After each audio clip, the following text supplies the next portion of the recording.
day, sir. I'm Richelle Rondon, bsn2e. Today I will going to apply a transdermal patch. So the first thing to do is gather equipment, check medications order against the original physician's order according to agency policy, clarify any inconsistencies, check the patient chart for allergies. Then after that, note the actions, special nursing consideration, safe dose ranges, purpose of administrations, and adverse effects of the medication to be administered. Consider the appropriateness of the medication for the patient. Then after that, perform hand hygiene.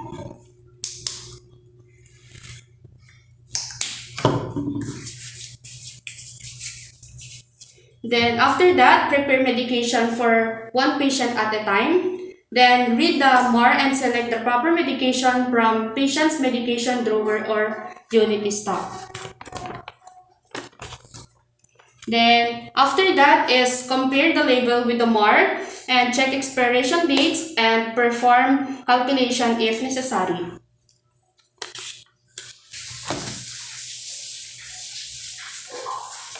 Then, when all medication for one have been prepared, recheck the label with the MAR before taking them to the patient and return the medication stock to patient's drawer. Then after that, transport the medication to the patient bedside carefully and keep the medication inside at all times.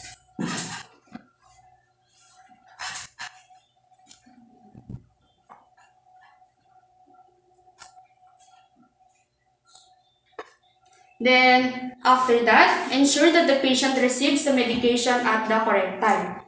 Identify the patient. Usually, the patient should be identified using two methods. Compare information with the MAR. Check the name of the patient's identification band.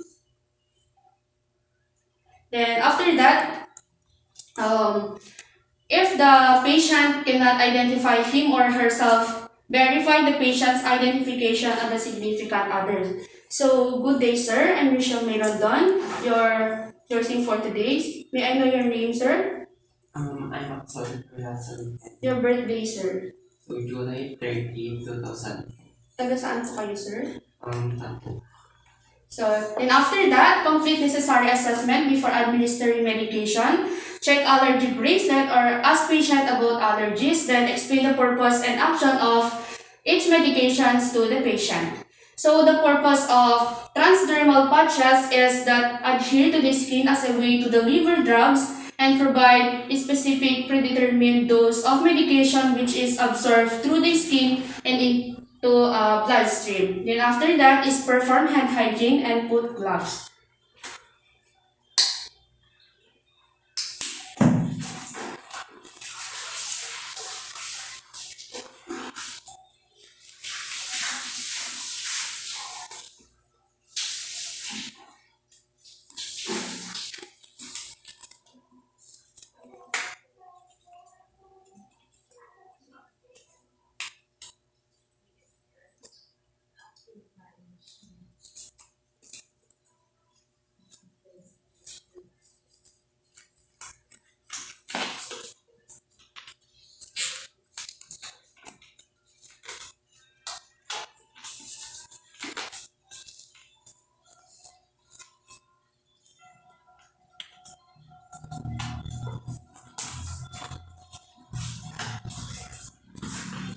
Then after that, assess the patient's skin where patch is to be placed, looking for any signs or of irritations or breakdown. Site should be clean, dry, and free of hair. Rotate the application sites as per doctor's order.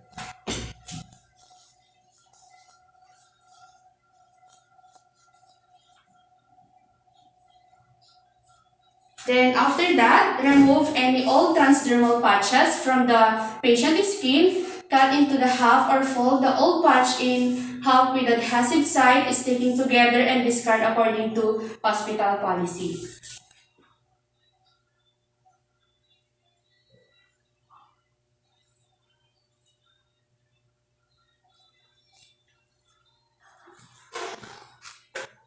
Then after that, gently wash the area where the old patch was washed with soap and water. Ensure that the glove hand is truly dry before holding the new patch.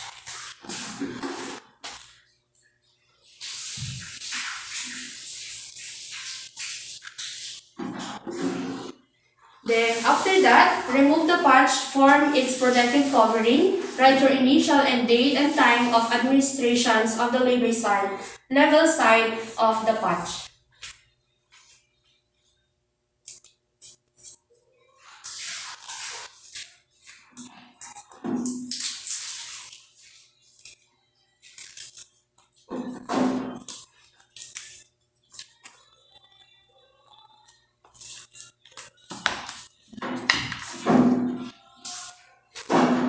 Then after that, remove the covering of the patch without touching the medication surface. Apply the patch to the patient's skin. Use the palm your hand to press firmly for about 10 seconds. Then do not massage.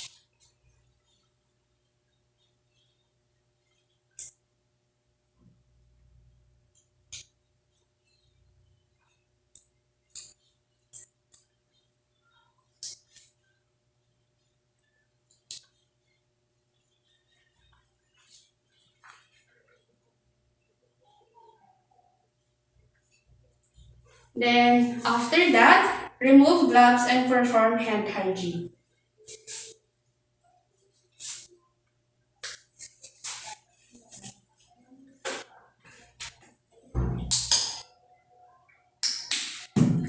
Then after that, evaluate patient's response to medication with the appropriate time frame.